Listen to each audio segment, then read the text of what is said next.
আসসালামু আলাইকুম এভরিওয়ান। পাটগাতি স্টানে নতুন একটি রেস্টুরেন্ট হয়েছে। আমরা আজ সেখানে খাবার খাবো এবং সেখানে রিভিউ দেব। আসলে মানুষ অনেকজনে অনেক কথাই বলে যে নতুন একটা রেস্টুরেন্ট হয়েছে, এখানে খাবার অনেক ভালো।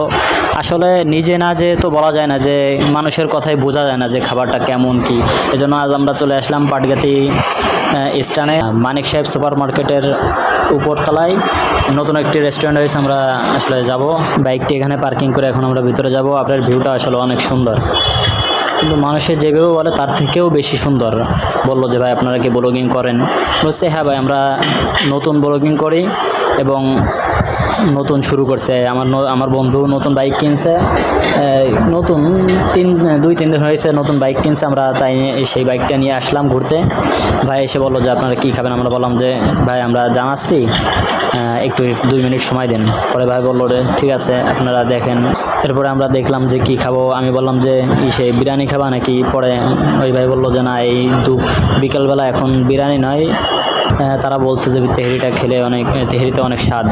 কিন্তু আমি বললাম যে না ভাই, এই বিকেলবেলা তেহরি খাওয়া যাবে না, এখন হালকা পাতলা কিছু নাস্তা করব, নাস্তা করে পর আমরা ঘুরতে বেরোবো।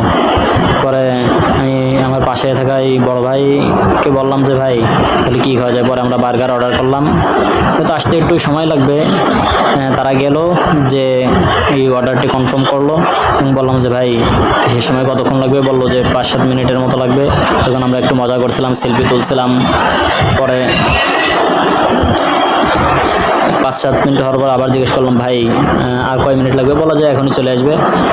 বলতে বলতেই বার্গার নিয়ে তারা চলে আসলো। এখন বলেন যে অডিয়েন্সের কাছে যে কেমন কী লেগেছে খাবারটা। এরপরে আমি খাবো। বড় ভাই বলার সাথে সাথে বড় ভাই খাবার খাইতে শুরু করলো। খাবার খাওয়ার পর সে আমাকে বলতেছে যে আপনি খান। পরে আমি বললাম না তুমি খাও। পরে সে খেলো এবং বললো যে না খাবারটা অনেক ভালো। পরে আমি খেলাম। আসলে ভাই আপনারা যদি ওই জায়গা না যান তাহলে বুঝতে পারবেন না যে খাবারটা কেমন। তো ভাইরা আমাদের বলতেছে ভাই আমাদের ছবিটাও উঠায়েন। আসলে অবশেষে খাবার তাদের ছবিও উঠালাম, তাদের সাথে হ্যান্ডশেক করলাম। পরে খাবার শেষে আমরা তাদের সাথে হ্যান্ডশেক করে ভাই বললাম ভাই দোয়া করবেন, আপনাদের আসলে আপনাদের খাবারটা অনেক সুন্দর, অনেক সুস্বাদু। এরপরে বললাম যে বিল দেবো কোথায়? অবশ্যই খাবারটা অনেক সুন্দর হয়েছে, আপনারা সবাই আসবেন। এবং সে ভাইকে বললাম যে ভাই ঠিক আছে আসি, আবার দেখা হবে। ভাই বললো ঠিক আছে ভাই আবার আসবেন। এবং ওই আসলে ভাইরা আসলে অনেক ভালো, তাদের আচরণ অনেক সুন্দর।